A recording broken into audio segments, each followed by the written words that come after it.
just so we don't bother everybody. I don't have one of those fines. You know, have you ever been at a meeting, they point at you and they laugh and it's like $10? I don't like that, so I don't do that. Yeah. And so again, we'll take a break around 12:30, but if you need the restrooms, I showed you where they are, I think. All right, so a little bit about me. My name is Dave Kubat. If I haven't met you before, please make sure we get to meet on the break. I have been in the business since, wow, I think May it's going to be 20 years, so that's kind of cool. I never thought I'd do anything for 20 years. But so, that was pretty neat, because I was rounding up last year to 20, even though I was only 19. But second generation, my parents were in the business. My dad was a builder. And why would I get in this business when I saw what my mother went through? I don't know. But it's in me, and it kind of, you know, I remember the monies. I saw all the money that she made, and we had a Jaguar and a giant cell phone, but she worked like all the time. And people used to call her home too, middle of the night, because they were on California time, moving to Georgia, and so I didn't want any part of that. So I decided to make my career in the hotel business. And I worked harder, I think, than some real estate agents do. But it was the coolest thing because it really gave me a sense of hospitality and service. And since this is a service class today, it's kind of flavored in there just from even the hospitality industry. I think in my heyday, I had 162 closings one year, and it was 22 million, something like that. And so I wanted to share with you that because I had a good, successful team. I don't practice anymore. I don't feel like I should compete with any of my people. If I have a referral just once in a while, because I don't market my database, that's where I dropped the ball. But has anybody taken this class before? Wow, your clients with service? No, okay. I was going to say you won't be able to get credit if you took it in the last year. You can sit here and suffer through another one of my classes if you want. But so I think 20 years, where's the stuff coming from is I am very in touch with our agents now. So I get feedback of all kinds of things. I'm heavily involved. I teach a lot. So these things get reworked quite a lot, these classes do, to see what's the latest and greatest. Service is kind of timeless, but there might be some new tools that come up. So if you have something you can add to this class, I would just love for you to tell me, and you can just kind of raise your hand and just, you know, go ahead and do it. You seem like kind of a shy, quiet class, and that's okay, at least for now. I do want to tell you, though, that I do kind of keep the class under control, so if there's people that are talking with each other, I may have to just kind of say something. I've done it before where I had to separate people. I was so embarrassed. But I did it for the sake of the class. And then they started clapping. I was like, no, don't clap. You're making it worse. You're making it worse. But they were pretty bad. And so I don't think anybody here is going to have that problem. Has anybody never been to one of my classes before? Wow. Okay. How do we tell them? I'm just kidding. No, it's just... I have all kinds of stories, okay? So as I go into this PowerPoint and stuff, there's all kinds of stories that come to my mind. If it's too much, just kind of do this. You're not going to hurt my feelings at all. Sometimes I do that to my own self. But I guess the warning to you is you never know what's going to pop out of my mouth. Don't get nervous, nothing bad. But sometimes people will say, no, he didn't, or I can't believe he just said that, or whatever, and then I say that to myself too. So I'm going to try and behave. My wife doesn't even come to these classes anymore. She's licensed, but she will not come. And I think because I embarrass her, I don't know, like with some of my stories. I don't even know. All right, so you ready to get started? Yeah. My disclaimer is I'm not an attorney, I'm not a broker. We hired our brokers when we opened up. And just background about me, I'm the founder of Maximum One, and I absolutely love teaching. I love what we do. And they do let me do a tiny commercial. It is so painless. KeepMoreCommission.com. Our agents only pay $300 per transaction. There's no split. Technology training, we're franchising now, 18 offices, 1,300 agents, blah, blah, blah. So I never want that to feel uncomfortable for you, but I have to plug it because I have an owner's group to answer to, and it's a great deal. So, all right, we have the light on because we are recording. If you're watching this online, thank you. I hope you fast forwarded through all this junk and now you're going to jump in. All right, so wow, your clients with service. I think I might need that light off, Chris. Let me see how it goes. Will you be able to see? Can you reach that one if it's not? Let me see that. Okay. My eyes are not the greatest, and even glasses don't help. So you probably don't want to drive with me. I'm kidding. So I'm going to have to kind of just stand up here. Can you see okay for the video? All right. So I'm just going to read this part, and then we'll kind of go. But this course presents issues and concerns and considerations when first meeting a real estate prospect through the closing and transaction. So basically we're going to talk today about servicing your prospect before they're a client, servicing the client, servicing during negotiations, contract to close, and of course servicing the closing, and then post-closing. Some of us kind of, in our industry, nobody in this room, when we're closed, we're done, we got paid, yay. You know, so we're going to talk about some things like that too. But degrees of separation, right? There are thousands and thousands of us. I think there's 8,000 of us in Cobb County alone right now. And so degrees of separation, I think, is very, very important. What makes you different than everybody else? So we're going to give you some tools for there. On the buy side, servicing your buyer prospect, of course, make sure you know who your buyer is. Has anybody had millennial training? It's kind of neat. Google some videos and watch about millennials. It's the largest buying group right now, okay? And then another one that seems to kind of be not different, but it's a different group that you have to treat differently is our seniors, maybe 55 and up, you know? And so they're totally different kind of buyer. So making sure you know your buyers. One group, the millennials, they do not like phones and phone calls and voicemails. Any millennials in the room? I can't tell, I don't have glasses on. Okay, well, you might know what I'm talking about even if you're not one. I'm kind of picking up what they like though. I like to be able to text more than anything else because I can get so much done. I can juggle 1,300 agents and not have to be talking to anybody for 30 minutes at a time. Hi, this is Dave, I'm in a meeting, what is your question? Yes, that's the answer. We could do that with our buyers and sellers too, right? But just know your buyer, email drifts, things like that, text. BombBomb, who is using BombBomb? Anybody? Do you love it or what? Yeah. Yeah, it's great. All right, so if you're with me, we have BombBomb for $20 a month, okay? And I can set up for you in an hour, a minute, it doesn't take long. But BombBomb is, you're gonna get a BombBomb when we're done here. I'll BombBomb you when we're done today. Because it's a video email kind of thing, and you could just go, hey guys, this is Dave Kubat. Thanks for coming to my class today. I hope you enjoyed it. Hope I made the time go by fast. Blah, blah, blah. Have a great weekend. Bye. And every one of you will get a video of me just saying that. Do you see how long that took? Not much at all, right? So all of the statistics out there are, and we are pushing video, video, video. Who is scared of video? Who's brave enough to tell me you're scared of it? Nobody? You're all, okay, good. You're all comfortable with it. You got to do it. Even if you're afraid of it, just do it anyway. Because it's so important. So BombBomb is just a program, and it's done through our Chime too. If you're with us, we have Chime. And so you can BombBomb people at your desktop, on your cell phone, and it is just amazing. So, but you might just say to your buyers, for example, hey guys, I just emailed you and texted you a great property. It's probably not going to last long. Jump on that, please. Go look at it, see what you think, and if you want to see inside, let me know. Have a good afternoon. You know, that kind of thing. And I just want to talk about this class for a minute. This one goes very well with 3 others that I do. So this is service, why your clients with service. I have ultimate buyer, ultimate listing, and then lead generation in today's market. So if you can kind of take all 4 of those, you're going to have some good information. Is there anybody in the room licensed less than 1 year? Nobody? Okay. How about 1 to 5? Let me see who my audience is. Uh-oh. Seasoned 1 to 5 year? How about 5 to 10? 10 or more? All the hands go up, right? 20 or more? Okay, I'll stop there. We are seasoned, right? We're not like anything else besides seasoned. All right, but texting, of course, BombBombs is great. Email follow up with your BombBomb emails. Telephone. My daughter said, Dad, what is a telephone? Like she heard phone her whole life.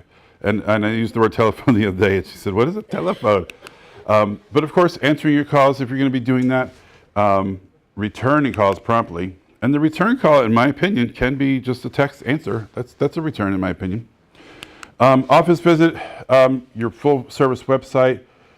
Dress for success. Do you look like the commission you charge? I see so many agents that look like slobs. Nobody in this room at all, and I'm not making eye contact. But have you noticed that? I mean, we already were kind of right around the used car salesman that dress better than we do. You know what I mean? So anyway, do you look like the commission you charge, especially on the listing side? I know this is the buyer part of it. I've got one guy at our Paulding office, and he always wears jeans and boots. And we were having a class like this, and I was talking about you know, how you dress. And he said, you are never going to see me in anything but jeans. I said, well, it's your business. You're the CEO of your own business. That's okay. Can I ask why? He goes, because all my clients are farmers, and they don't like me in suits.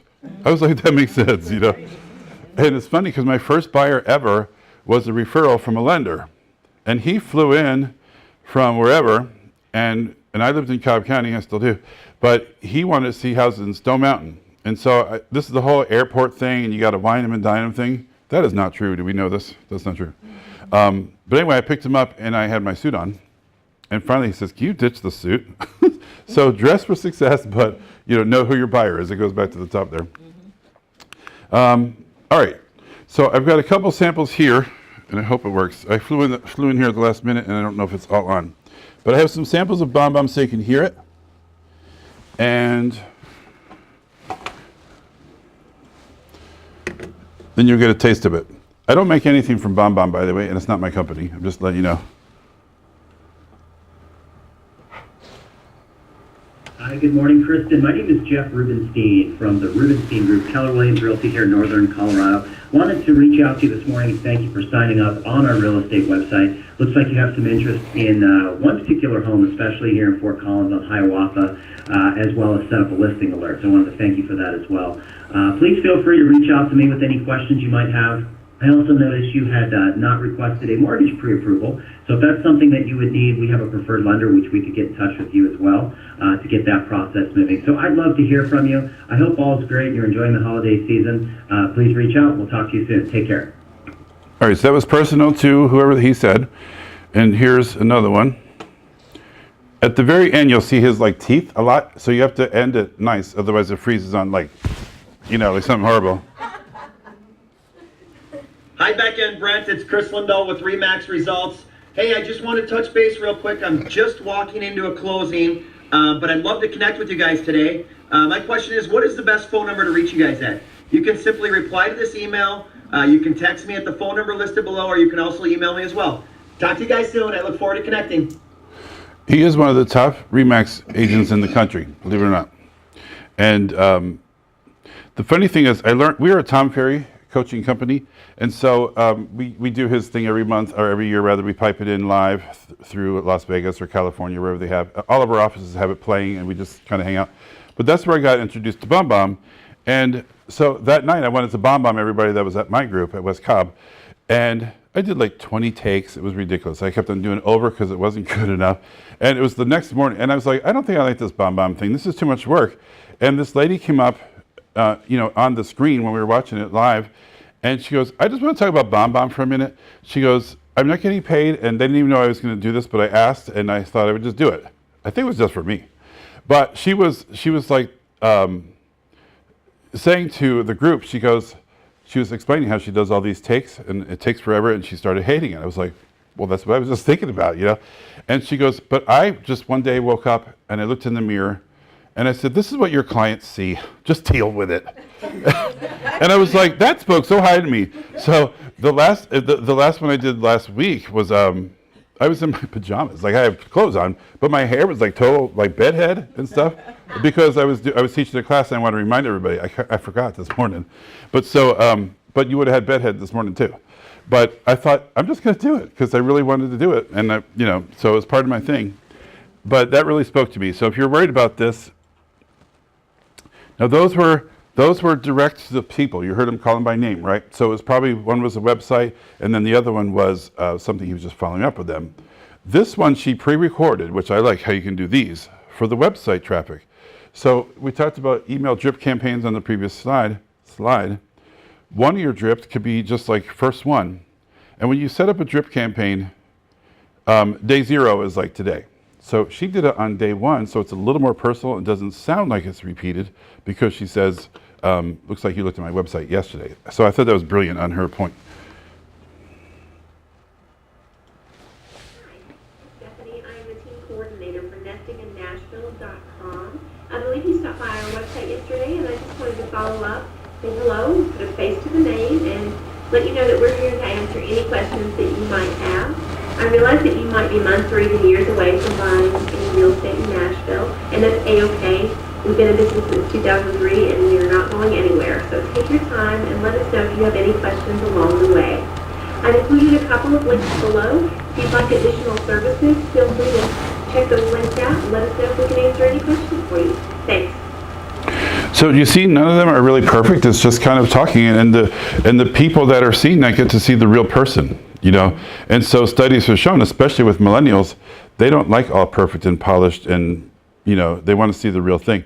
In fact, they like to see, that group wants to see, quote unquote, business and personal dancing together. I don't know where they came up with that, but it's kind of neat. So they want to see you, hey, I'm at a listing appointment, la la la, and then they want to see you walking a dog or playing with your kids too. But what sold me on this whole bomb was, there was a guy, and he was getting ready to go on a listing appointment, and I thought, wow, if I had that when I was listing houses, wouldn't that be great? Because he's like, hey, so and so and so and so, this is Dave with, and there was a lightning bolt behind him. He's like, whoa! And so he was like in the park, and then his kids are running around in the back, and he's doing this thing. He's like, anyway, I'm on some personal time with my kids, but I'll see you tonight sharp at 7, and have a great day. And I was like, oh, I really like that. And what I really liked was how real it was, you know, so that was great. All right, so that's bomb. And that's going to help you, since this is a service thing, it's going to help you in service so many times. You know, if you have 5 or 6 phone calls to make to your sellers, I know we're doing buyers right now, but if you had 6 or 7 even sellers to kind of follow up on for their showings or whatever, wouldn't it be great if you just bomb them and didn't have to talk to them? That's what I like about it a lot. Because Monday mornings, why isn't my house selling? Nobody came, you know. Well, in the bomb, you can say, hey guys, we just had, there was 0 showings this weekend.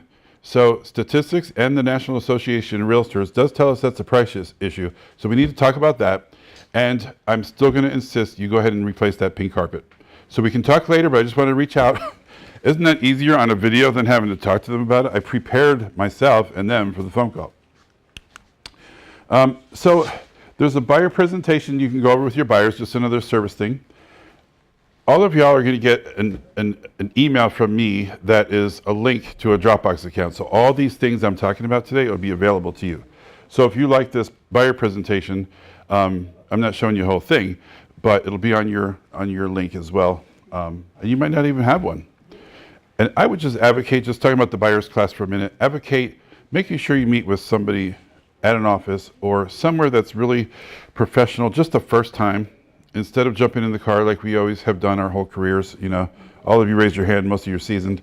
We've done this since day one, but maybe step up the professionalism a notch at the beginning, because it'll establish what your expectations are, how you do business and all that. And it takes 10 or 15, 20 minutes, and you can even blame the broker. If you're with me, blame the broker. If anybody ever called and said, your agent said we have to meet at the office, absolutely. There are agents getting murdered out there. They're getting killed, so we just wanted, there's just the first meeting. And gosh, it shouldn't even take but a couple minutes.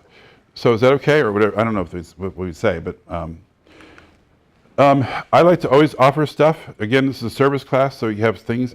My car is always having stuff in it. When I was out showing, or if I have people come to my office, there's always stuff. Exclusive buyer brokerage agreement. Of course, you're sitting down doing the presentation with somebody, and it's really short if you want to look at it. I do have an old buyer's class recorded on eagentweb.com if you want to watch it. And I'm also doing one next Friday at Douglasville, I think I am. So if you want to come, you're more than welcome to hit my other class next Friday. But in there, we talk about sitting down with the people just for a little bit. And there's a presentation if you wanted to go. I used to do Craig Proctor. Has anybody heard of him? Craig Proctor, trainer. He is the one that taught all of us and all of them about, we're going to buy your house if we don't sell it. You know that thing? It is so not real. We talk about it heavily into the listing class. We disqualify the homes before we even get there. Really. That's really how it works. So don't be afraid of Mark Spain or Knock or any of those other ones. And again, we talk about it heavier in the listing class. That's why I was telling you the classes go together. But we're sitting down there having the presentation. Of course, we have to overcome objections, right? And in our industry, and even just sales in general, we should be asking a lot of why or why not. And so I'm going to get a buyer's agreement signed with them, and it's going to say 3.5% commission. I know what everybody's paying out there, but I'm worth 3.5%. And I also started charging $195 like Coldwell Banker. Is anybody Coldwell Banker? I think they still do it because I see the contracts. They're still on there. That little $195 thing. When I was at RE/MAX, I said to my broker, I said, hey, I noticed all these co bankers have this 195 thing. She goes, oh yeah, that's just, you know. And I said, well, if I was going to charge that, who does that go to, you or me? And she goes, why would you want to do that? I said, well, they're doing it. I think I can get away with it. She goes, oh, I don't like those things. You know, it was always like a fight with some brokers, no names. And so anyway, I finally said, okay, I get you don't like it, but if I do, where does it go? And she goes, well, it goes to you. I said, okay. So I started doing that for 195 for all my buyers. And then I started doing it for my sellers. I thought, I'll try it with them. And then I went to Craig Proctor, and those guys were doing $1,000 and $500. I never can get there. But I did 195 for my buyers and then 395 for my sellers. And some of you, I don't have glasses on, like I said, but some of you are probably going, that's gross, that's horrible. Well, my 162 transaction year, I think it was 70 of those were listings. And I got 400 on every one of them, $28,000 extra because I asked for it. And guess how much my assistant was? She was $30,000. And so that paid for my assistant, who helped me go from 150 something a year to 250 to 500. You know what I mean? So you can hate it all you want, but it's kind of cool. But overcoming objections. Well, we're not ready to sign. Oh, why not? I feel like we're clicking, and I'm going to stare them down. When you ask me a question, stare them down. It's so uncomfortable. Have you ever been to a training class? I'm not going to do it with you. I had to sit across the room, maybe across the table from somebody, like 2 feet away, and stare at each other for 1 minute. That was the worst minute of my life. And if you blinked or moved, you had to do it again. This guy was brutal, the teacher. And I'm staring at this, and they paired up at least with the same sex, so it wasn't too horribly bad. But I'm sorry, with the guys, it was worse, I think. And so I'm staring at this guy. He was good at it, and I kept going. And he goes, you keep making us start all over. I said, I know, I'm so sorry. I'm really looking. And then it was only a minute, but in 25 seconds, I was like, oh, this is horrible. I'm not going to move my eyes, I promise. You know, it was just bad. But I used it so many times on the other side when I'm just trying to find out why. And but I'm going to make them talk to me. And even on the phone, it's an awkward silence. Oh, why do you say that? Silence. Well, because, and you get the real reason, you know. My favorite one is when someone says, your commission is too high. Like with listings or whatever. Oh, why do you say that? And we're in the same room. Why do you say that? And I will stare you down until you're so uncomfortable. And their reasons were stupid. You know, I can't even think of one. They were so dumb. And I said, well, there are people who charge less. There's even one company that'll charge a couple $100. I said, but my job and my passion and my experience is to get your house sold. And I actually get a lot of those kind of things expired because they didn't work. Or something like that. You at least get to the bottom. So with the overcomes objections on the buy side, most of them were first-time buyers, or I would have been meeting them at their house for a listing appointment too. So it seemed to be, well, tell me what your apprehension is, because I feel like we're clicking, and I want to go show you the house that you called about. I am not showing that house unless they sign up. And so it was always like, well, we got to get my parents. My parents said, don't sign anything. I said, oh, that makes sense. My mom would say that too, probably. Well, why don't we just call them on speakerphone and see what they say? Oh, that's a good idea. So that was able to overcome it. Some other ones were like, well, we're not really quite ready yet. Oh, okay, what are you waiting on then? What is the deal? Well, the lender, Now, my lender, for 80% of my appointments for buyers, used to be in the building somewhere. And I say, there's no obligation, but if you're worried if you can qualify or not, is that the case? Yes or no? Well, let me grab my lender. He'll just kind of get a feel for it just right now. So whatever it is, I can overcome almost everything. But no pressure atmosphere. Even have in my buyer system an easy exit guarantee. They can fire me anytime they want to. Sometimes they have to pay me something, depends on what the reason is, but at least I know, don't waste any time with them. And I think I got fired 2 times, 3 times, and I was glad. It was like one of those, you know. Just explaining agency, because some of them want to go and call the listing agent because they're going to get a better deal. That is absolutely not true. What I can tell you is so much more than the listing agent can. I can tell you what they paid, what they owe, what other houses are selling for. The listing agent works for the seller. They're not going to tell you any of that. Oh, I didn't know that. So anyway, sign them up. All right, servicing now that they're a client, right?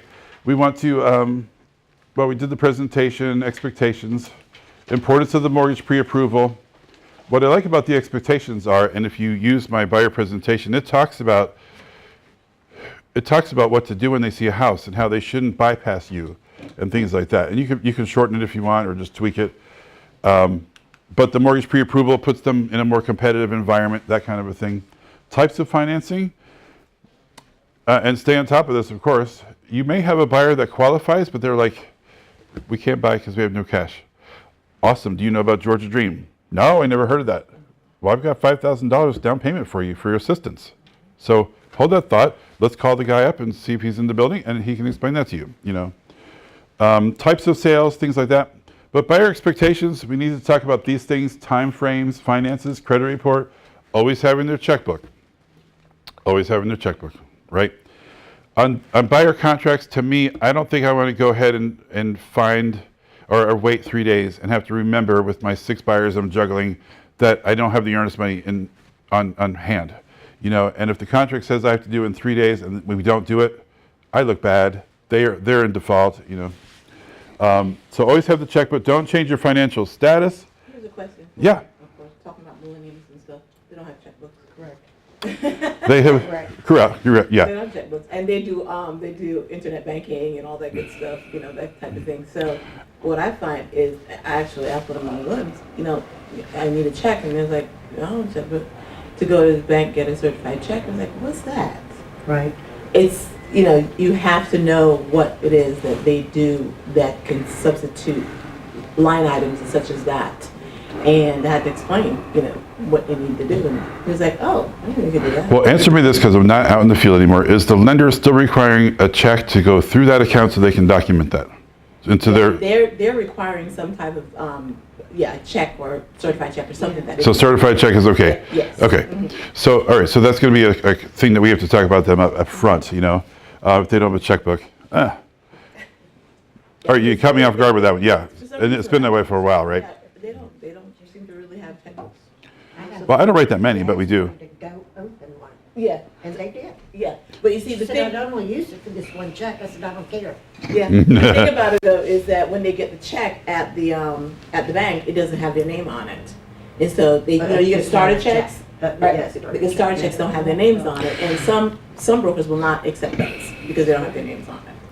Well, I think the most important though is just whoever your lender is, make sure that you're able to comply and have your people comply with whatever's required. I mean, if you're saying $2,000 earnest money, by the way, let's get rid of these $1,000. I still see all those $1,000 that started with the 80-20 zero down. You know, we never got out of that. I think 1% is good in my opinion. They have 3 to 3.5%, right? Usually, so they have more skin in the game too. That's what I like about that. Thanks for bringing that up. I don't know how to beat it except maybe just tell them at the beginning you need a checkbook. But find out from your lender if a money order or a certified check that's drawn from that account is sufficient in 2019. And if you don't mind, shoot me a text if you don't mind, because I need to know that. So don't purchase anything until after closing. Have you ever had people that buy cars and trucks? I have, even though I told them. So I might remind them several times throughout, hey, remember, don't buy anything. We're going under contract. Remember, don't buy anything. And even rooms to go, no payments till 2090, whatever it is, I don't know. That still shows up in the credit. Okay, so do not. They can window shop. Better yet, shop online. You can put it in a cart. Don't buy it. Explain to them the market conditions too. Like right now, you may have to put several offers in before closing on a house. So because of that, we're always going to have a plan A and a plan B. So when I talk about plan B, don't get sad. It's just plan B, you know. Communication, their frequency and their method. I love when they say, we just like to text. Is that okay? Absolutely. All right, so now we're still at the appointment at your office there, hopefully. But giving them some kind of folder, I think, to take with them is great. If you have company folders, we do. They're like $2. They're foil and linen and beautiful. But copies of the signed paperwork, that's the correct license law. We have to give them copies of everything. I would even suggest emailing it to them too, because people have said over my career, it's probably 1,000, 1,100 people, 2 or 3 have always said or have said to me, oh, I didn't know that. Well, we went over it and I sent you the copies. Nope, you didn't send me copies. And that was at a closing. I was so mad because I knew we did. But so now I kill them with copies. And I write in the folder with a pen, believe it or not, in the folder, emailed them this, sent them this, you know. So copies of the signed paperwork, home buyer packet, I'll show you that in a second. And VoicePad, if you're using that, some decals for VoicePad. Who was using VoicePad or something similar? Is there anybody with me in this room? You are? Yeah. So okay. All right. Please use your VoicePad. It's free and it's awesome. Do you know about it? We're gonna have a class on VoicePad. Do you? Yeah, I don't know how to use it, but yeah, I know Oh, about it. okay. It is so amazing. All right, so I'm going to plug VoicePad because we have it for free for our agents, and it's available to anybody. So VoicePad on the buy side is I can put my buyer into the system and give them my phone number or whatever. You can give them a link. You can just put it on their phone as a favorite. Like mine is Dave Kubat, KUBAT.com. If you want to look on your phone, that is the VoicePad. Yeah, the picture is really old. But it's davekubat.com, and that is a VoicePad website. Okay, it's a mobile website, and it has GPS, and every time they pull up to a house, or I do, I even look at my own website to see how much that house is. And because I'm right in front of it, it knows by GPS the closest one, and then I see everything else around it. But on the buy side, if the buyers do anything out there, either on my site, they call my number, or they call somebody else's VoicePad, they are mine. So it reroutes them to me. So it's great because if they have any questions out there about when they're driving around without you, then they got instant access to that information. They can get a text emailed, they can see it right then and there, so it's amazing. On the listing side, VoicePad, I put a 24/7 sign in the yard that's like $7, we sell them here. And it's automated. I don't have to do anything except stick that sign in the yard because they have this robot lady voice that sounds awesome. And she said, "Thank you for calling about 123 Maple Street, blah, blah, blah, blah, blah, blah." But guess what? Even if they hang up, I get a text with their phone number that they just called about that house. And I have called those numbers back so many times over my career and thinking they were going to yell at me because it's being hounded by a sales agent. No, we're the only ones that are available because they can't find any agents, especially on the weekends. Listing agents, I'm sorry, they check out after business hours, right? Yeah, most of them do. And I was there, I get it. But so anyway, there's a home buyer packet that I'll show you, and then the VoicePad decals. So a little darker, but signed paperwork here, home buyer's packet, voice decals. Those are they're like 25 cents, I think. You can give them to your people. They're electrostatic, like the oil change stickers, so they just go in the windshield if you want to. My favorite thing, I think, is just to put it on their phone, davekubat.com, and just save it as a favorite for them, and then your business card, of course. But I think the more service touches you have and things they keep, like a folder, they're probably not going to read any of it.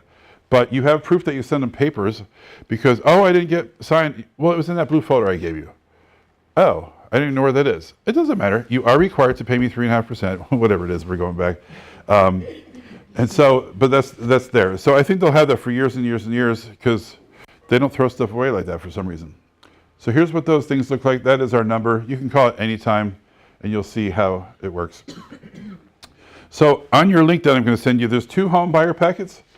One is if you're a Board of Realtor member and one if you're not. So FMLS told us 38% of members are non-members, so we actually offer both with us. So one is Realtor, Realtor, Realtor, I'm the best and you should only use a Realtor. The other one's agent, whatever. So you can choose which one you want. It's just, they're never going to read it. I don't think they ever do, but it's just one more touch and one more service. And if you're not with us, that is a JPEG. You can just right-click, change picture, pop your logo in there. It's not copywritten. I stole it from 20 places and put it together.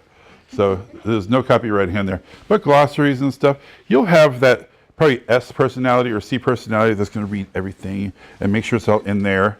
That's not us in this room, most likely, That's okay. All right, of course, putting it into their client portal, listing book, whichever one you're using. I don't even know what the latest, greatest name is. Isn't it client portal still on FMLS? All right, I'm just going to say it is since you guys are quiet. But whatever you use on FMLS to put in your buyers so they get automated stuff and they have their little portal website, that's the best thing. I really do. Now, my guys, you also have a Smarter Agent app. Is anybody using that? All right, we need to have another class about Smarter Agent. Look up smarteragent.com if you want to, but you all have an app if you're with us. It's all agent branded, not broker branded. You might like that better than some of these things if you just put the app on the phone for them or show them where to get it. It's a real app. You got to go to the app store, but you have one. But so whatever you're going to do, make sure that they're looking at things that are yours. So if you don't set them up something, I'm afraid they're going to go to Zillow and see even more things because there's FSBOs on there now. Boo. Boo. But they're there. So if you can pull somebody off of Zillow, like I really think my website's awesome because the GPS thing and it's instantaneous, talking about VoicePad. Some of you at your other companies, you may have the same thing. It's just might be called something else. But I like the mobile sites, of course. But what I like about it is even in front of my listing, if they call that number, remember I told you I get a text, but if they keep looking at that number over and over, it's going to tell me. And I can say, hey, I talked to you the other day about 123 Maple Street, and I see you're on my website all the time. I know why you are because it's great. Use it anytime you want to. But the house you just looked at, I happen to know that's blah, blah, blah, blah, blah. Are you interested in seeing that? You are? Are you working with an agent? So do you see how it kind of really can just get your stuff going there? I kind of jump around and I know that. And I know I talk fast. I try and slow down when I think about it and it doesn't work. But anyway, so putting them onto those automated systems, the benefit is it's automated. You don't have to think about it at all. I like to always put me getting a carbon copy, a CC of it also, so I can see what they're getting. Because if Susie Q is not getting any, did I do something wrong? There's no houses that match your criteria? Did I put too many criteria in? You know, so you want to see kind of what they're getting too. It's high tech, of course. It creates the illusion of you working very, very hard. What I like about these days, everything is real time. When there's a new listing, it sends it out. So I would be telling my buyers, if I was still doing business, hey, if you see something come on your phone, I'm not advocating, you know, doing anything at work when you're on somebody else's clock, but if you see it, you know, and you want to go look at it at lunch, you might want to, because it's a hot market right now. And if you love it, text me, call me, and we'll get you in this, you know, as soon as you get off work. We should probably meet there, if it's that great of a property. But I like the automation of it. It used to be at 3 or 4 in the morning, it would send them all to my buyers, and I would get so many emails saying, oh my gosh, go to bed already, or are you just up early? I'm like, do they know me? I don't get up early at all. This 11 o'clock class is as early as I can get here. Is that bad? But I'll work till 2 or 3 in the morning, you know, and stuff. Buyers can disqualify homes before you even use up your gas, so that's what I like about these things too. They can put them into I don't like, maybe, or yes, and you know, so that's good. All right, so you want to launch them some kind of drip campaign. I think they should get a bomb one. It's just my opinion. But on your link that I'm sending you, I do have a little drip campaign for you, just some letters. It's just staying in touch, and it's not even, it's relevant, but they're probably not going to read it. You know, it's about mortgages and things like that, but thanks for hiring me, that kind of thing. Thank you for choosing me. Do you like your blank, whatever you're using for the automated listings? Following up on the lender is just it's just a generic thing. And types of homes and how to close on time. So these are just service touches, but again, it looks like you're working hard for them, part of degrees of separation. So VoicePad, one more time, just gonna talk about that. Benefits, control of buyers when they're not with you. So I told you a minute ago when you put them in, they are yours until they buy or they die. And I mean that. Even if they fired you and went with somebody else who had VoicePad, VoicePad will not let anybody else take my buyer. That's kind of cool. And of course, they get instant satisfaction by getting the information. The school information is really good on there too, is what people have told me. All right, so we're showing properties now with our buyers, locating FMLS, Georgia MLS. I would look at both. Even if you don't know how to use Georgia MLS, please figure it out, especially if you go anywhere a little bit further out or on the south side of 20, okay? And FSBO, my guys, you have Vulcan 7. You can look up FSBOs. Those are real time too. If you don't know how to work it, shoot me an email. Dave at maximum1.pro, and I'll send you the stuff. It's probably on paperless pipeline too. But Vulcan 7 is a FSBO and expired database. I would also be looking for your buyers. It's a little bit more work, but expires. Something that expired last week, the week before, I wonder why it expired. It's no competition on it right now because it's not even on the market, you know? So that might be a great source for you when you can't find a house. And then the Z word, I would look on Zillow too. I really would if I was having a hard time finding something for buyers. And even withdrawals can be good for you too. FSBOs can be pretty good. You might even be able to get a listing out of if you're working FSBOs in the area for your buyers. You might be there meeting them for the second or third time, and you might say something like, why are you not in the MLS?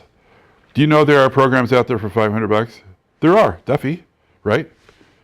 Would that get me into the door if I was able to offer that too, even though I don't want to do those? And I can show them all their options and show them why the $500 deal is not good. Now that's my listing class, sorry about that. But so FSBOs can be a really good source for you for so many different things. I always do that. That's in there. So mapping out. So I love this, even though you have technology that I never had. I'm so jealous. So jealous. You know, GPS is number one, but then also mapping features, you know, when you plug them in and put the mapping feature out there, but you kind of need to know where you're going, right? Scheduling it, all that stuff, but making the appointments. From what I've heard, everybody's still saying I'll be there between 2 and 3, something like that. Is that what you're still doing? That range. Something like that? All right. Of course, ghost show. Showing styles is kind of funny. Now, I don't have anybody new in here, so this is just going to be some stories. Again, you can cut me off if you want to. But the Hollywood makes us look so stupid. Like, this is the kitchen. Like, oh, really? I didn't, you know. But we all know this, but I'll say it for the heck of it. Maybe somebody online even. Is the kitchen and the master bedroom and bath is the ones that really sell the property, right? Do we all know this? It's still the fact in 2019. But when I go show property, if I'm talking in the present, I don't do it anymore. I just can't get out of the present with the showing. But when I go show property, in the buyer class we talk about, I'm just going to say it here too. I have seen 3 naked people. And I don't want to see naked people when I'm showing houses. And so I don't know why I've seen 3, because most of you haven't seen any. But maybe it was the volume I was doing. I mean, I was juggling. And all guys, because they're like whatever with the towel and no clothes. So the first time I was with people from my church, and it freaked me out so bad. Yes, I've been in locker rooms my whole life, whatever. But you're not expecting that, right? And so here's the family right behind me, and I'm showing them the master bedroom, and there he is. I was like, and he knew I was coming. And I even, when I walked in there, hello, realtor, anybody home? Hi. No answer. Well, that's because he's in the shower waiting for us. And so it was so crazy because we went in there. I was like, oh. I was like, oh, what are you know, so I get them out of here. And so since then, right, I'm going to make sure that never happens again. So, all right, you guys check out the kitchen. I'm going to go check things out over here. Now we can also see sleeping teenagers that are smelly and whatever. Those are embarrassing too. And they surprise you. It's like a dead body. It's like, oh, you know. And it looked, my last experience was they were right there by the door. That's why I looked down. And so that, and then of course, naked people. But of course, I need to maybe look at the master to see if it's showable. And have you ever had to like sort of make a bed? So you're like putting the things up here, no, you know, or kicking things underneath. Did I mess up the sound? Or kicking things under the bed. You know, I've done that before. I do want to sell this house no matter what it looks like. I don't want to drive around with these people forever, you know. So I'll do what I can, what I have to. But really trying to clear the house of nakedness. And so it happened 2 other times. And the 3rd time, I lost it. I went off. You knew I was coming. What kind of sick blank are you? I mean, I said a bad word. What kind of sick blank are you? Yeah. And I just couldn't believe it. So I said, so I went back out here. I said, I'll show you the master bedroom in a little bit. So why don't we go check out the basement? But I was like, whatever. So why do I get in that story? I don't know. Showing styles, I guess. But I do follow the people because I want to let them do their thing and I want to hear what they're saying. So I don't need to point everything out unless there's something cool they don't know about. Pre-wired speakers or insulation between all the walls. Who knows? Something like that. But anyway. I mean, you see, like you were saying, Hollywood has a different way of doing it. You see where they go and say, okay, go ahead, take a walk through the house, and then, you know, I'll come in and we can discuss. And I'm like, huh? Oh, with that, you know, like not even going in, you know? They just like let them in and say, you know, just go around, take a look. And usually the house is empty and, you know, there's no one living there. And then we can talk about it afterwards. I've seen them do, actually, with people sell the house is furnished. And whether or not someone's living is another story. But I didn't understand that idea of just having someone walk through a house without you being there. It's kind of strange. I mean, I want to hear what they're saying too. That's the most important thing for me, so I know what they like and don't like, so I really get to know them. I mean, most of my people, buyers and sellers, except for maybe 2, we are still friends. Some of them might have been people I knew before, and now we're really friends. I mean, you really spend a lot of time together, you know? It's just cool. What I really loved was the first-time buyers, because they stay with me and then they're ready to move up, you know, it was kind of neat. If you do cancel, I'm just going to beg you to call. It makes us all look bad if you don't do that. We can't, the listing agent can't say, oh, I'm sorry, they were so rude. No, we all look bad, you know. I was just going to say something about meals. Do you guys do meals? I don't want to spend the time on it or the money. And that sounds like a cheapskate, but there are those people who think you're going to wine and dine them. Have you met those people before? Yeah. Yeah, especially maybe the second time buyers, first time buyers. The third ones, they're like, we don't even want to ride with you. We want to follow you. You know, now the millennials do too, I think. But so, this is another story. Sorry, you can remember. But so, so the one time that I learned I'm not doing this anymore, I learned the hard way, was they're like, we're really hungry. Can we go out to eat? I was like, sure. Where do you want to go? Don't ever ask that. Where do you want to go? So we went to Chicago's in Marietta. And it's semi-nice and it could be expensive. Well, they also have a bar. And they also started ordering all those drinks. And back in the day, it was 120 bucks, which is probably like 2 something now. I was so livid. I was so mad. And I thought, I even threw it up like a prayer. God, what can I do? Because I don't want this to happen to me anymore. So what I started doing, when I started booking people like in the mornings, and then from 12 to 1, I'm returning calls and doing my thing. And then from 1 to 5 or whatever, I can do some more buyers. And so the ones that want to eat, I'm going to say, well, we're going to end right around 12 so you guys can eat afterwards. And I always had snacks in my car. Remember the snack thing? Because if they're really that hungry, they can eat some crackers, you know. But the ones that insist on it, here's my thing. And I stole this from somebody else, from some free class probably. And so I said, I dropped them up front and said, what time do you want me to pick you up? Because I got stuff to do. I don't want to sit there and eat with them. If I have time to eat with somebody, it's going to be my wife, you know. And so so I get kind of like weird vibes from some people when I say that because they think, that's kind of bad, that's horrible. I don't think so, but it's your business, you can do what you want. All these things are just ideas, you know. I kind of find it better to just, ahead of time, I usually send my customers like the list of properties that we're going to see, like we're going to see 5 or 6 properties, and we're going to start here, and we'll end here, and I'll meet you there at this time. And they're usually pretty good. When I'm done showing houses, I don't want to drive all the way back to point A for you to get your car. I want you to go south and I want to go north. Well, and that brings to mind too about keeping contracts in your car too, right? Yeah, I have other things that I want to do. Yeah. So keeping contracts in your car ready to go at all times, Yeah, you know. definitely. So there's a showing checklist, or a car checklist rather.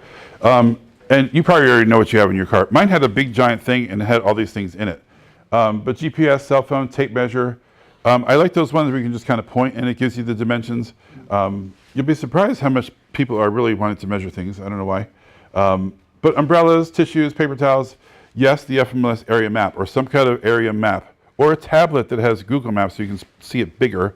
I know they don't even sell it anymore, but I still have mine from whatever the last year was.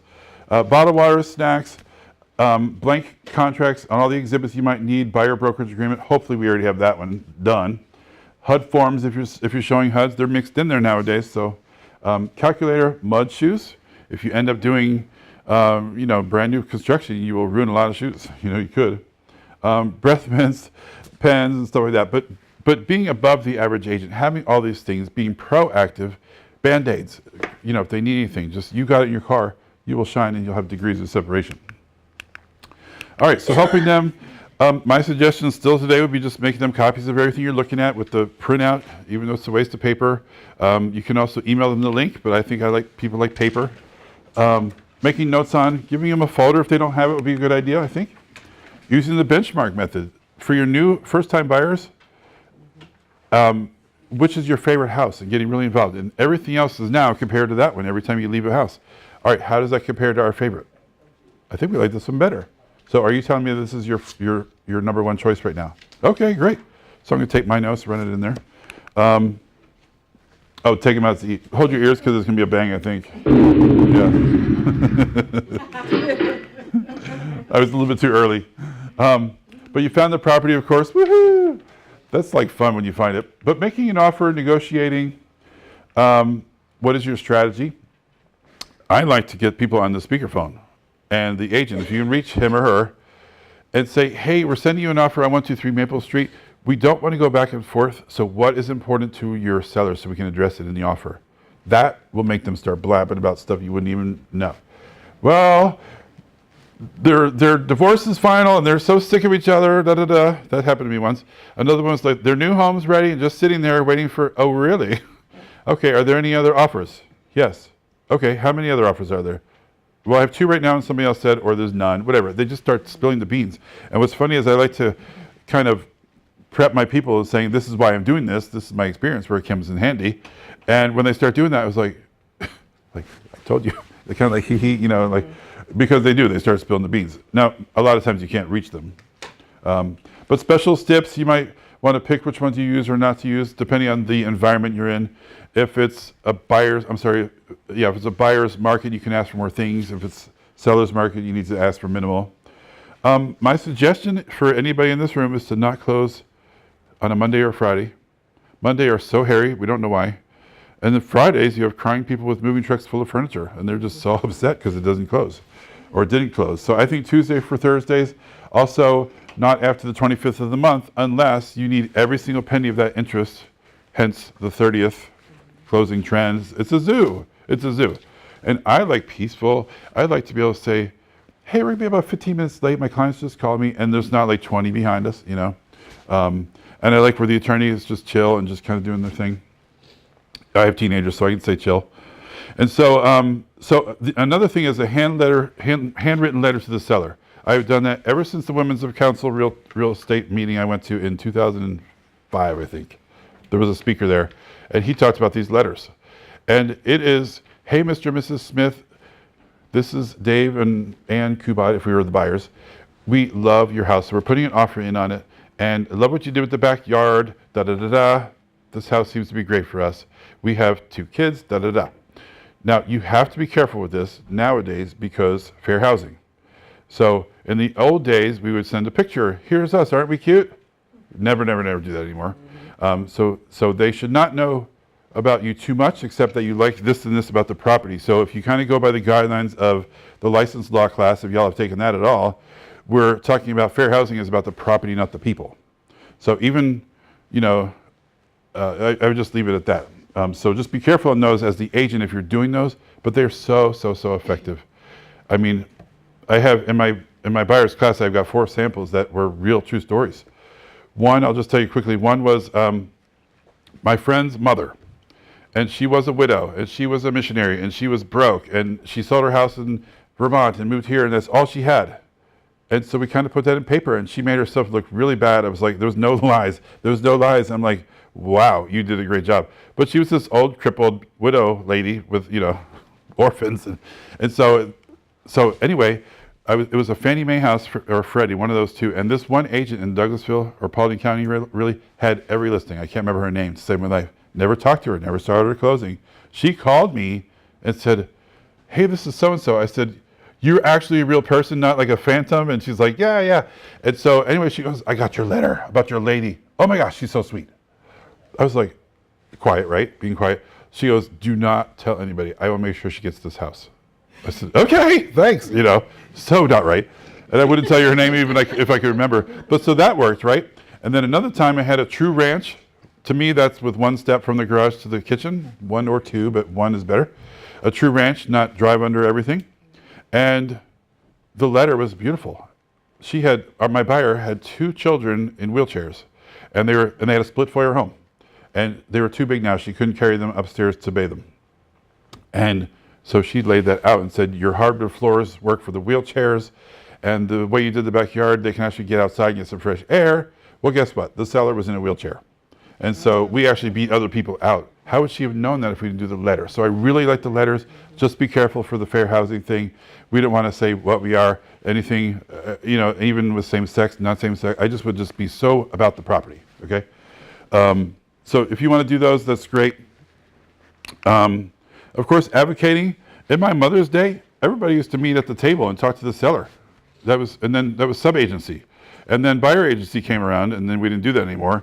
But so the only way to advocate is with the email, or even just like with the one-on-one contact with that listing agent for your buyers.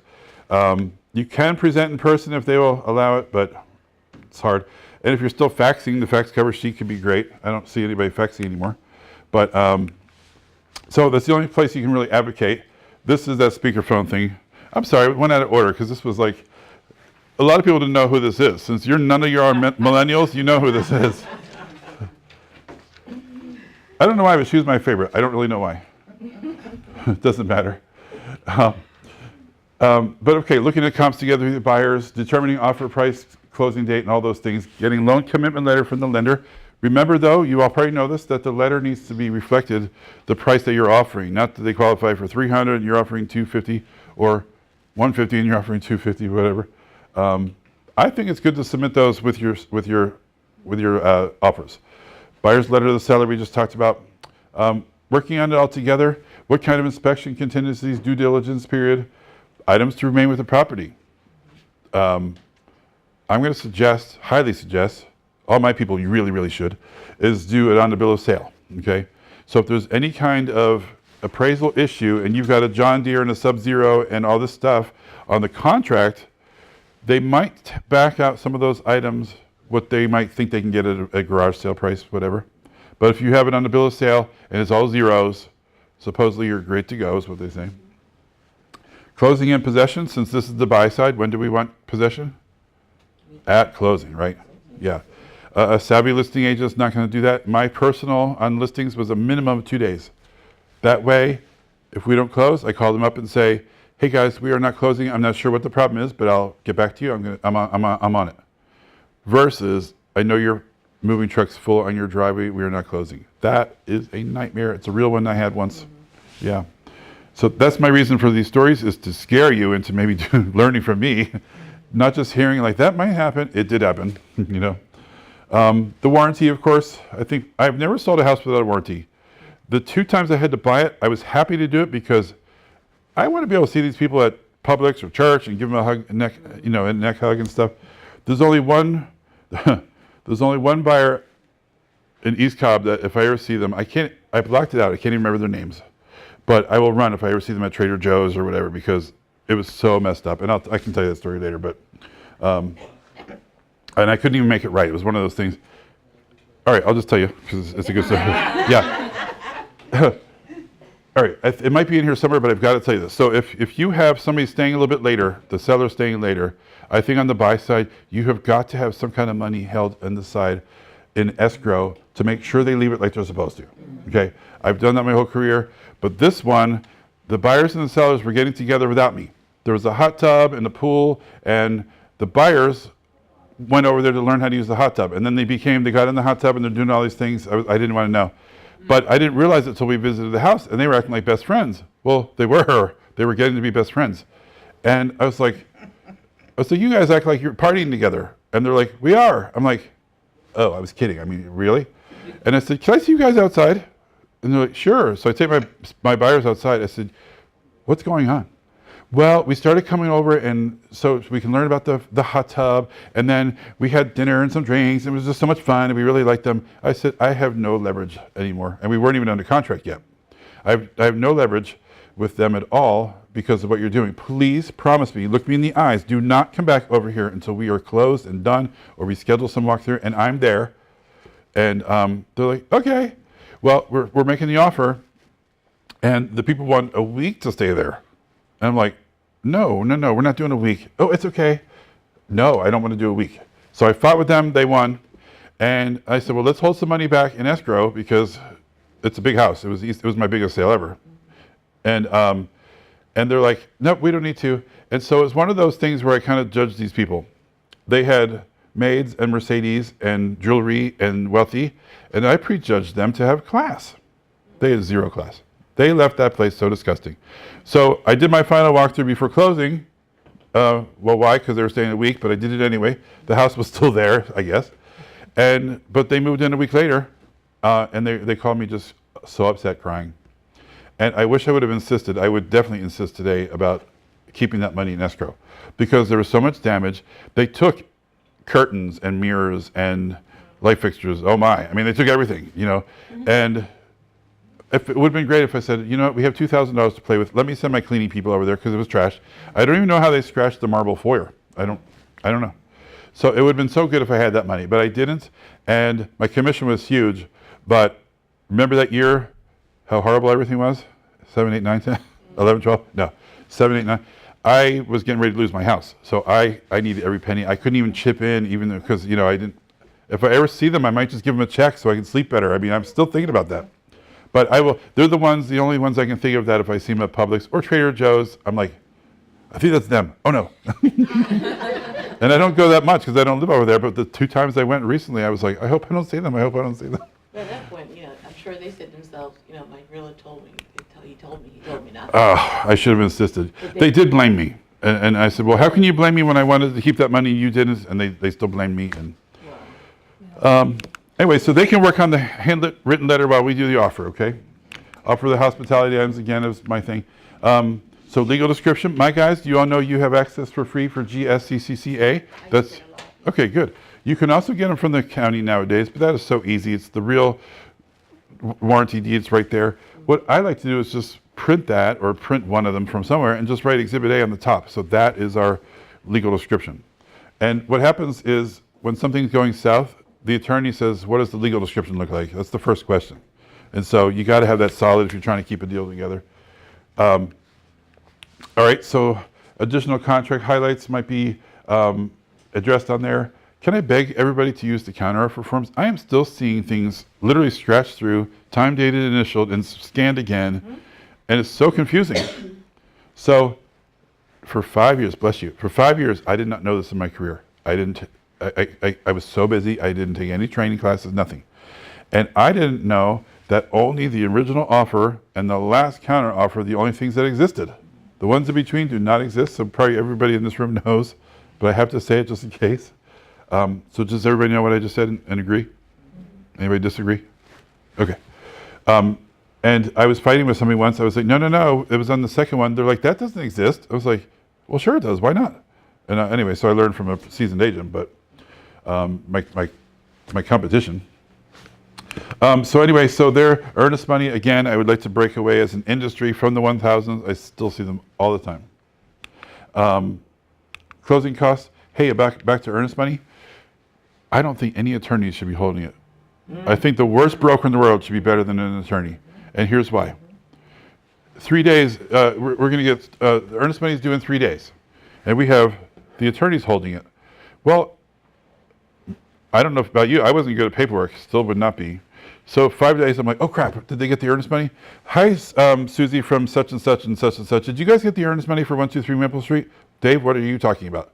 Well, on the contract, I send you the contract, and it says that you have the earnest money 3 days later. I'm just wondering if you got it. They're like, we don't know anything about it. I said, well, did you get the contract? Well, yeah, but it's 30 days later. We haven't even started on that file yet. See what I mean? They have no...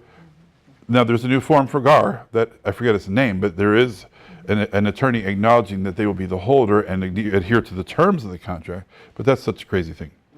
We brokerages are held to such a high standard on those earnest monies that, like I said, I would rather trust the worst broker out there than anybody else. The attorney is going to like, okay, so who do I give it to? If there's some kind of contingency, then you end up going to arbitration, and that costs additional money for $2,000. And guess who gets it? Those attorneys. Exactly. Yeah. So if they decide to interplead it, they're the attorney that's going to get the money. Right. Yeah. So it's just bad. So please, we haven't mandated anything because our agents are their own CEOs, but I would love to mandate just brokers only. But no, some brokers aren't even able to hold them because they screwed it up, and so that might be a problem too. Binding date, backup offers, things like that. Does anybody need to talk about a backup offer? There's an exhibit for it, specifically spells everything out. I get so many contract questions, and I want to say, will you please just read it? Because it's all in there. But I do my thing, and I help them, and I said, now we are going to read this together line by line because I want you to understand it. And they're like, okay. And they're like, oh my gosh, it's right there. So anyway, I'm just saying, if you read it, Seth Weisman and that whole group have done amazing jobs on our GAR contracts forever. The RE forms, there's some of them that are better. I don't know them that well. Community association exhibit is so important these days, especially with what they're charging for the letters and all these things. So I think the seller needs to fill that out at the beginning. Would you agree? Yes. Okay. Cleaning it up later is harder. And if there's any things you're fighting with at the closing, it's so much better to kind of go back to this form. Well, let's see what you said, Mrs. Seller. Oh, you said there was no initiation fee, but there is. Well, that's why that's on your side of the settlement statement. And then you said there was a $100 letter. You said it was $0, so that's why we're not paying for it. Silence, right? So that's important. Loan exhibits are ultra important, especially if it's a government thing, because as a listing agent, I feel like I used to get all these things cleaned up when the broker for that buyer's agent saying, you need an FHA exhibit or and they're trying to get everything signed, and it comes through with 1,000 for here, 500 for here. I'm like, no, we're already done negotiating. Well, the lender has to have it. I said, oh, we'll be glad to sign it, but just send it through with zeros because we're not paying anything else. Well, but you have to. Absolutely, we do not. It's bilateral. Nope. But you need it for your lender, so therefore, go ahead and send it to us with zeros. I'll take care of it for you. You know. So anyway, that's good to get it done front since we're on the buy side. You don't want to have to go renegotiate. Appraisal language is in there all the time. Bill of sale we talked about. Temporary occupancy exhibit. Of course, if we do let them stay later, we want to maybe do a special stip about that escrow money, but there's also a form for the temporary occupancy. It does say no pets, so kind of keep that in mind. If there are pets, there's another exhibit. Discussing agency if you have to with your buyer's brokerage agreement. Now in the buyer class we talk about there's a VIP buyer agreement that we came up with, and it's just one page. It's not scary at all. The buyer's brokerage agreement can be scary to some of the buyers. Have you noticed that? Because it says you're going to pay me if they don't. So that might be scary. Yeah. Can I send a temporary occupancy? I did that once. I didn't feel comfortable about it. So what I actually did is I actually went, like you said, you did the walkthrough, you let everyone stay there, and I took pictures of the whole house. I just took pictures because it's dated. Yeah, that's a good idea. You know, and so the pictures were dated, so I had pictures of what the house was on that day at closing, and that it needed to stay in that condition. So they knew that they walked through, like, they took pictures, so they were aware of it. So, you know, when people feel like they need to leave a house under a situation like that, and like trash, like you said, I think they stop and say, oh, you know something? You know, I was here. Well, and I use their own pictures because all those things they took were in their FMLS pictures. Mm-hmm. And I said, do not screw with me. Yeah. I'm looking at the pictures right now, and we don't even want them back. I want $1,000 made payable to them immediately. Well, no, and they're like, because the pictures I took had the date of the closing. Yeah, that's good. So, but when they're taking all the things and they say, oh, they never were even there, yes, they were. Exactly. So time limit of offer. If I was making an offer today, what is it, 12:20, I would probably only give them to 7 p.m. tonight. Yeah. I mean, we need to wrap this up. I don't want anybody sleeping on it. I don't want somebody else coming in after work, you know. So I wouldn't spread it out too far. Special tips could be a gazillion. I'm going to send you my list, and it's really a list that I've come up with over the years. But so it'll be on your link if you want to look at them. And you just have to, you know, feel the market. Right now, you couldn't ask for hardly any of these. But when it balances out or switches over to more on the buy side, ask for the world if you can. So that'll be emailed to you. One thing I love is this one right here. It's a special stip that's already in FMLS. And I don't know why, but this thing is floating around here. So I can't see it. But the gist of it is, when you have your due diligence period, we all know that it ends at 11:59 p.m. on that last day. Okay, and then day one is tomorrow, right? So we're running out of time. This agent's horrible. They never get back to us. Our buyer said, I'm not taking this property without this new roof and this thing and this thing. So the gist of that says, if somebody wants to read it, you can, but the gist of it says that if they don't sign this amendment and agree to the terms, then at the expiration of the due diligence, this serves as notice of termination. So that's a great special stip for you. Then the one for you'll get this list, but then the one for your broker holding the extra money and escrow, that's there too. So it's got some cool stuff. Short sale, I only put that in there because there's a short sale exhibit, but I put this in here to remind me to make sure everybody in the room knows that a short sale, I hope we never go back to those like we did before, really. But it is between the buyer and the seller, only subject to the bank accepting the terms, because so many agents think it's between the bank and the buyer, and it's not. I just want to make sure everybody knows that. One thing I want to hit too is right here, and you'll get this as well. But on the buy side, we had, back in those days, we had other agents, listing agents. I hate to say screw, I don't even know. Try to screw us. Try to screw our buyer agents. If somebody has a better word, I would love to hear it. Rip them off. Jip, I don't know. And so, anyway, they get it back from the bank that says, oh, we're only going to pay 5%. Well, the listing agent would say, yeah, you're only getting 2.5 now instead of 3 because we only got approved for 5. No way. You cannot do that. It's a license law violation. unless they have a special stip that says something like, all parties acknowledge that the seller has agreed to pay 6% commission to be split, 3% to the selling broker, 3% to the listing broker.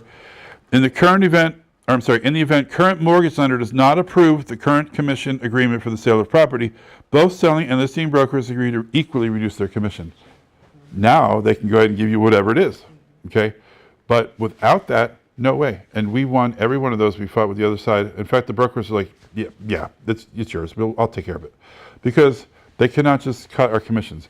And on the buy side, since we're talking about that, it's really a service, but it's also to protect ourselves.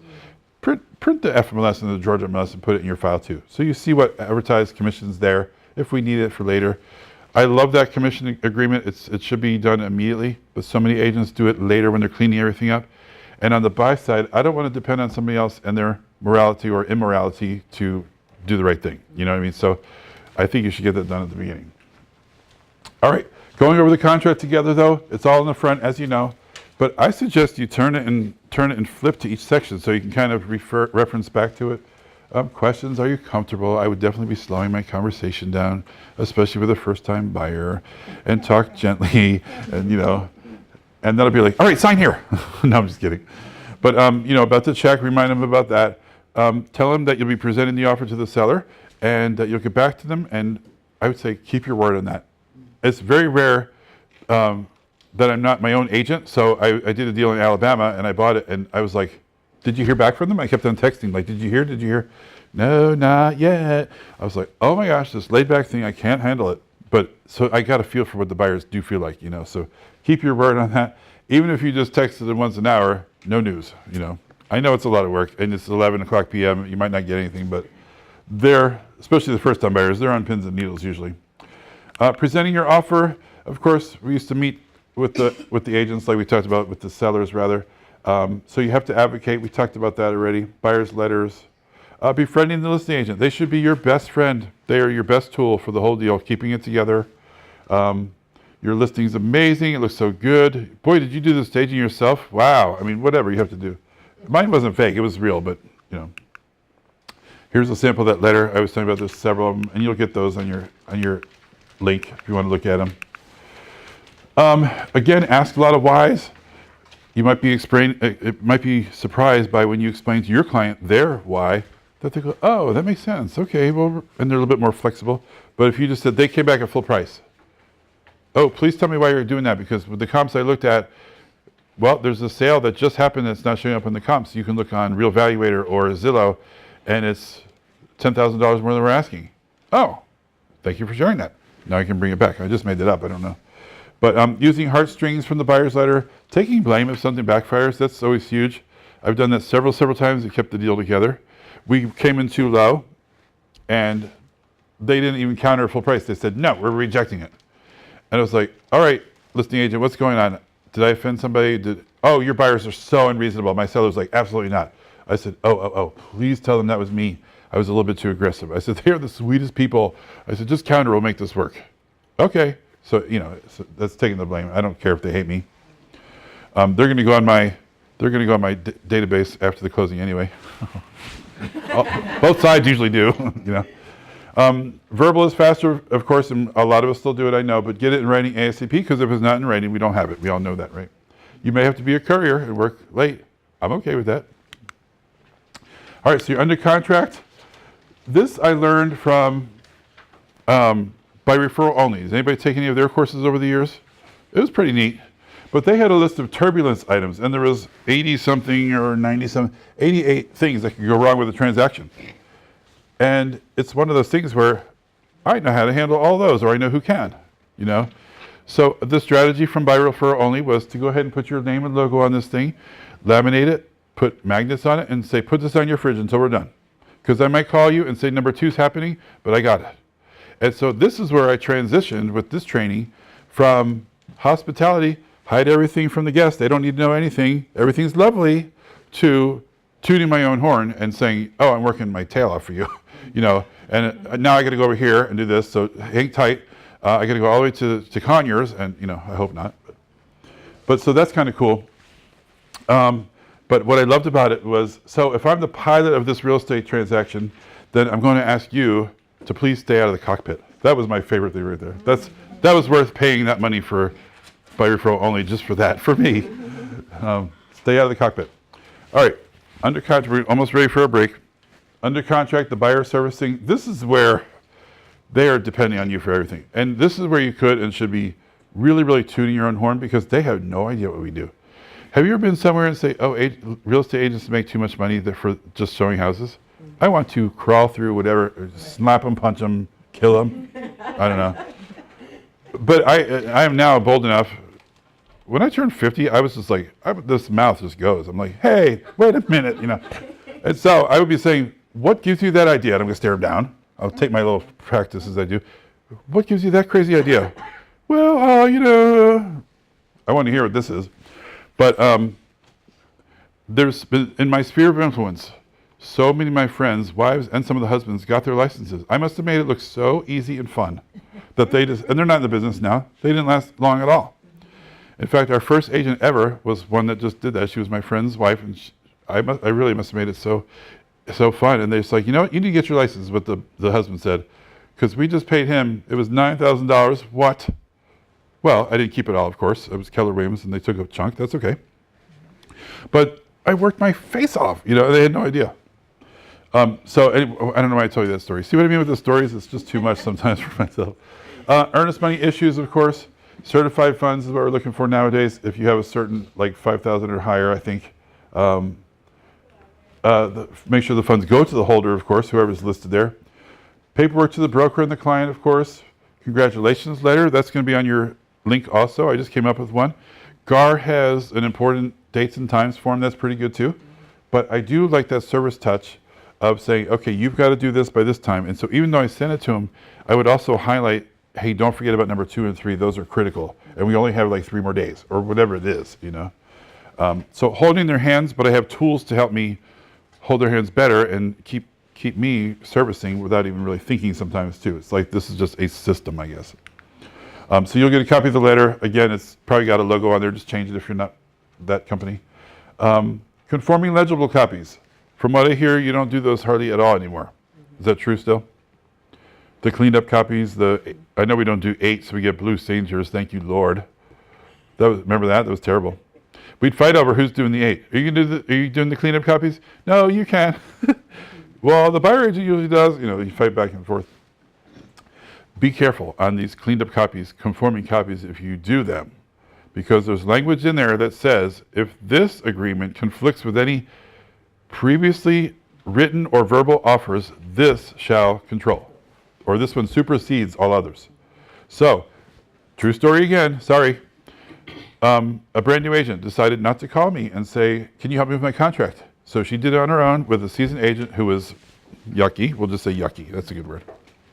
And screwed up. Both of them did.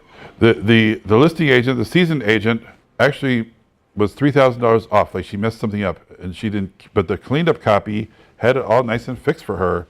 So our buyers were now coming with $3,000 more to the table because of her mistake. And our brand new agent, she was freaked out. She goes, what do I do? I said, well, we don't even have a copy. You just got out of school. You're supposed to send everything to the broker, blah, blah, blah. So we talked about that. So she came in, we looked at everything, and I got on the phone with that agent whom I knew and ripped her apart for what she did. And I said, are you admitting it or not admitting it? Because it's very clear to me. And I said, how can you do that to somebody? And she goes, well, I was trying to get my seller. I said, so you were both at fault. So I'm going to suggest you both split this $3,000, and then the buyer doesn't even know about this at all. And they agreed. So I fixed it. But both of them, one should have got some help. The other one should have known better that you don't do that. Oh, the second one, I had to tell her I was going to turn into the board and to Greg if she didn't comply because she was giving me a hard time. That's what it was. Why am I telling you that? Oh, because conforming copies, they control. So be careful on those. If you don't do them yourself, and even if you do, just check them out. So you got the GAR form, important dates, F76. They just changed the numbers. I didn't catch up, sorry, with the new numbers. But cost to the buyer, that's in there, and I'm just telling you it's in there. But to me, I don't want that responsibility. I'm going to let the lender do that. Because if they have to come up with more because my form or less, my form is less, I just don't want that hassle. Here's what the letter looks like. Just congratulations. I'm excited for you. It's my personality, so you can put your personality in there. And then here's your to-do list, and don't forget about this. Let me fly through some of these, get you on break here. Just keep on top of those contractual time frames, responsibilities, what the consequences. Your due diligence period, just remember, you have to be done. I had a seasoned agent send another seasoned agent just about 2 months ago. I was shocked. Since all of you had experience, do you remember back in the day when we had inspection periods before the free look, before the due diligence? Mm-hmm. Okay, we had 8 days to send in that list and then 3 days to negotiate. She sent us that list at 11:45 or something p.m. And my agent was up, and so he called her. He said, "What is this?" She goes, "Oh, I just had to get that to you before midnight." He goes, "We don't have an inspection contingency." "Yes, we do, due diligence." Anyway, they fought about it.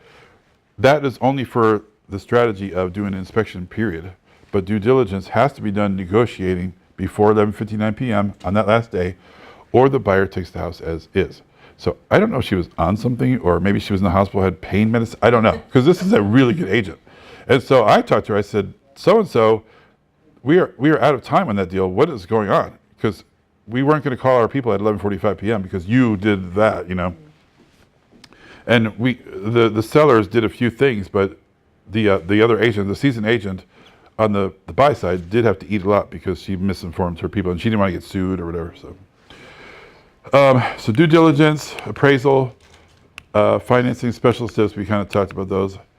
All right, let me talk about this real quick because you may or may not know. I think you probably do. But time limit of offer gives it to 5 o'clock p.m. tonight. Is that deal dead at 5:01? It is, right? It's not an offer. They have to redo it. If you don't, then it could be unenforceable or voidable. If everybody acquiesces and you move forward with it, but it's outside of the time limit, it could be getting you in trouble. So make sure you fix it, or just resend a new one with a new offer if you didn't get it done on time. There's been some strategy where you can kind of scratch it, and no, I think just do another offer. Or what you can also do on some of those with the 90-day flip rules. We just got an email from Seth Wiseman himself. Whoa, it's like celebrity. But he was talking about, like a lender, just like last week, a lender said, "I need you to rewrite this contract so it's 91 days out." There's all kinds of reasons why that's not working. So Seth suggested that you make it an option offer and then go ahead and rewrite it because it really was already written before that. So it's almost like you cannot do that. So I might be confusing you because I'm confused myself, but the lender with the flipping rule, the 90-day flipping rule, if you write it on day 30, wanting to close in 30 days, and then you find out, for example, that it's a flipper, then you have to wait. It's like catch-22 because on the buy side, you don't want to just cancel that one because then you don't have a contract. So it's kind of weird. But Seth's idea, he didn't like what we were doing at all. He said, "You can't do this, you can't do that." Because I like the idea of making a conforming copy on day 91 and having a new date on there, because that's when we did that one, having it supersede all the other offers so our buyer would not be without a contract. I thought I was brilliant. He didn't like it. He didn't really say why. He goes, "It's not as strong." He said, "You should have done an option agreement." So I just heard that like this morning, so I hadn't got a chance to really dig into it. But keep that in mind. Call me if you want to, if you get any of those deals, and I'll tell you how it came out, how we came out with it. But Also, basically, if you have the contract is ending and you don't get it signed, so you have an option agreement prior to say, should we run out of time, basically, this supersedes. he was saying something like an option to write a contract, or it's an option, and he says to have it written on day 91. So, and that language was in there too, and I just didn't see it all yet. Gotcha. Like literally just a couple hours ago. But I thought I'd throw it out there if you get one of those flippers and it's not been 90 days. You're more than welcome to call me or a compliance broker, Dawn. All right. Of course, okay, so I would suggest that you go to your inspections. A lot of us don't want to do that because it's so time consuming, but guess what? On the listing side, I went to every one of those inspections to make sure everybody showed up, make sure they had keys and everything was working, and over half the other agents didn't show up. And so I would say to these buyers who I just bonded with for at least 5 or 6 minutes, learning about where they're moving from, oh, they have kids, so cute, and would you like some water? It's kind of hot out here. Okay, I grabbed some water, whatever, and said, "Is your agent coming?" Making that face like, "Is your agent coming?"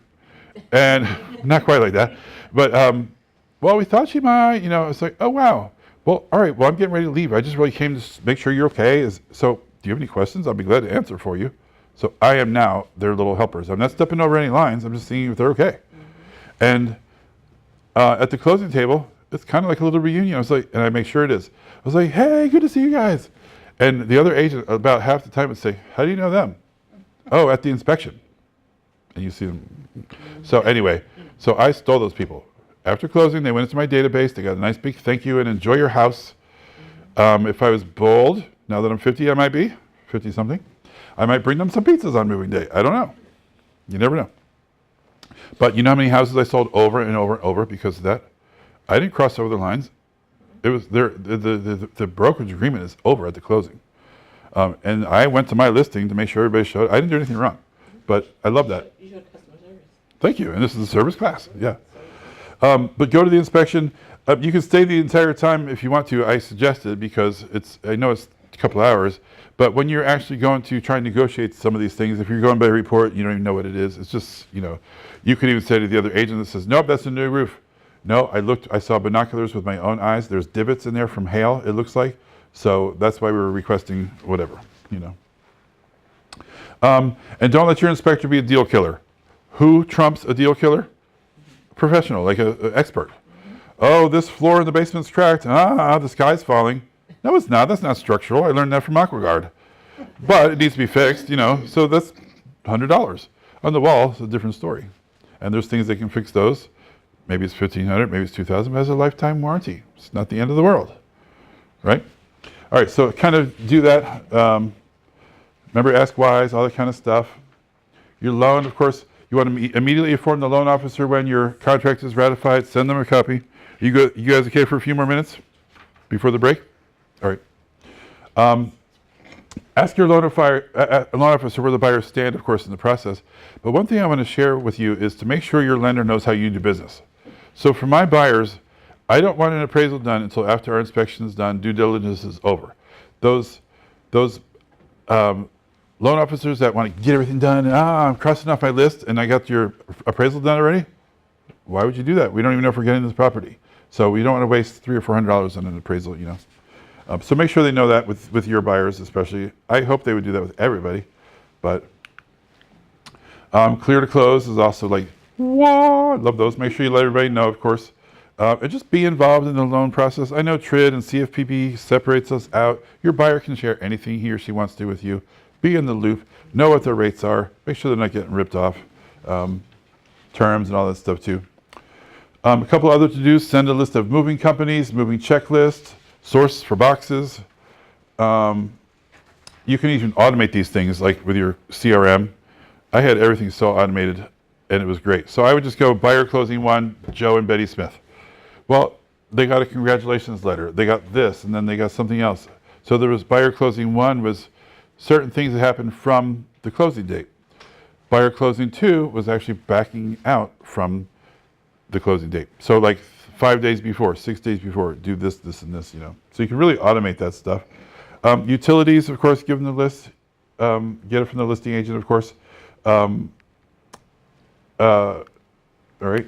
I would suggest they make continuous service so they don't have to go meet the gas guy and the water guy, Staying on top of the earnest money. I really, really, really like to get earnest money when I write the contract. Who agrees with that? I mean, it's so hard to remember to do all this stuff. Is it banking days or is it just days? It's just days. It's not banking day. Copy the contract to the lender and the attorney. Your under contract drip campaign we just talked about, setting up your inspection, or giving them the names that you might use. At least 3, right, is what we kind of say. Scheduled termite, radon, mold inspections.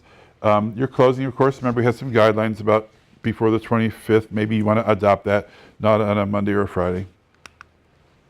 Time limits, termite letters, cleaning, if you're going to do that, professional house cleaning. Mine was 24 hours before closing, but again, in the environment we're in now, we probably can't be asking for the moon. Amendment to address concerns, we've already done.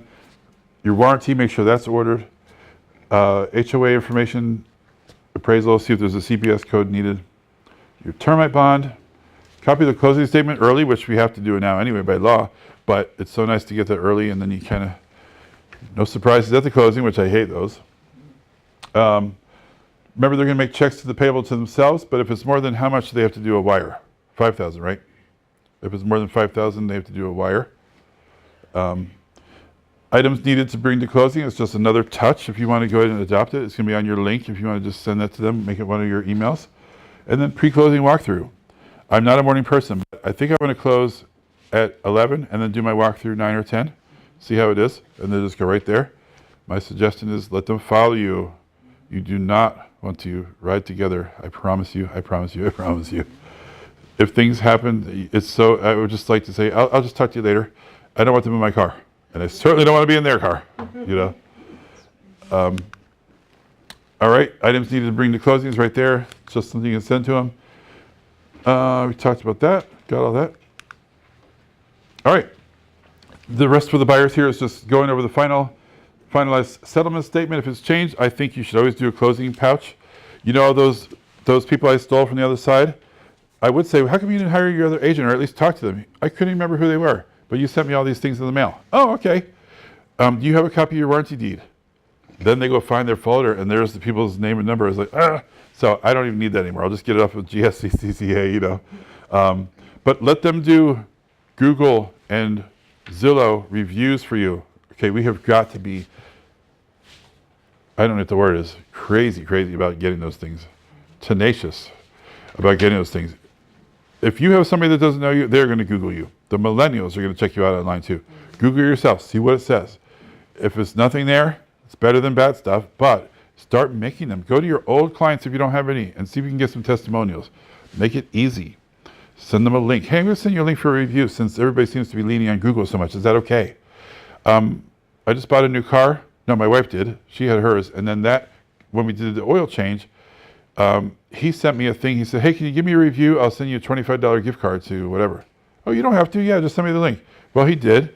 And he also sent me the card. That was, I think I would pay $100 for a good, I mean, I'm not buying the comments, but to get them to do it, I think it's worth a lot of money. So really be tenacious about those, especially with your current ones. See if you can get those. On the buy side, in the buyer's class, we talk about a buyer's going away party. And so if that's part of your marketing, then you want to go ahead and, a housewarming party. So if you want to start kind of getting that together, of course, that's on the to-do list also. Post-closing, my sign's going in the yard with your new neighbor's compliments of. Real estate commission says I can do that for 30 days with permission from my buyers. And the buyers, I don't think any of them didn't like me, so they were always willing to help.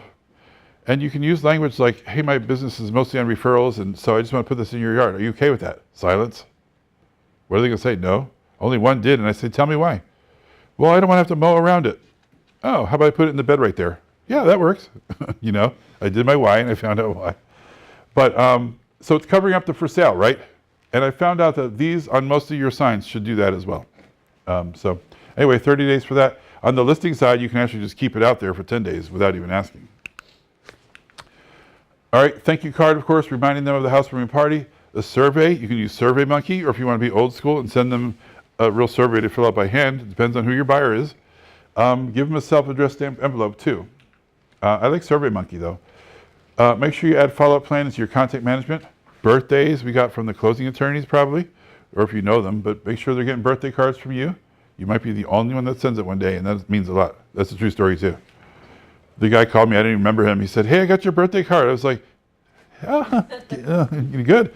And he said, it's the only one I got. I was like, I don't even know what to say. I said, well, happy birthday. You know. All right. Of course, we're going to invite them, their friends and family to the party, and I want to invite the neighbors.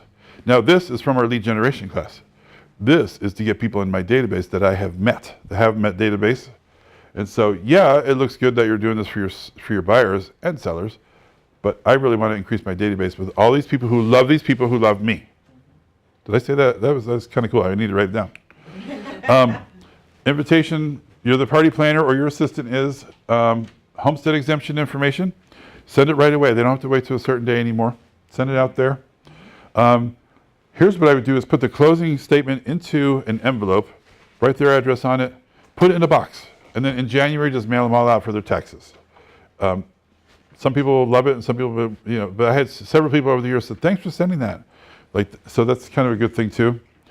And remember the hero, and then we're done with buyers. So hero is, I got him the best house, the best possible price, the best financing, all that stuff. Got him a warranty on the house, even if I had to buy it. Showed up on moving day with pizzas and Cokes, dressed like this, like I'm going to appointments. Oops, I messed up that thing.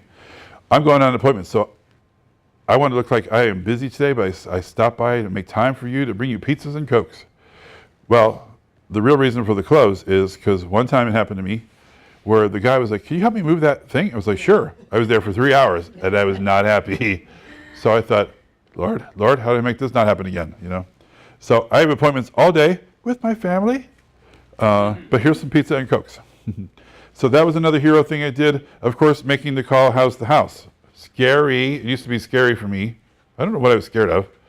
I had a warranty on the house, and it was one of those companies that I knew was not going to give me a hard time for the pre-existing condition thing. And I also have, and still do, I think somewhere, J. Kelly and Associates was the name, a handyman who would charge me $25 an hour for the first hour. So I make the call, how's the house? Cringe, cringe, cringe. Well, the air conditioner is not working. Oh, great. Well, we have a warranty on the house. Let me call them to see if it's covered. I can't promise it is. To see if it's covered. I'll call you back shortly. Or things like, well, the faucet's drips. They ding some holes in the wall we didn't even know. I said, no problem. Let me send my handyman over, and the first hour's on me. Right? Hero, hero, hero. Why does the handyman do that? Because he is going to get several hours of work at his full price. And I'm the hero with the buyers. I mean, it's just a win-win-win-win-win. So that's that. And then I'm throwing them a housewarming party. I only had 4 or 5 of them take me up on it, but it was a lead generation powerhouse. They all went into my database. They started buying houses and selling houses with me. So it does work. And those people were amazingly happy that I did it.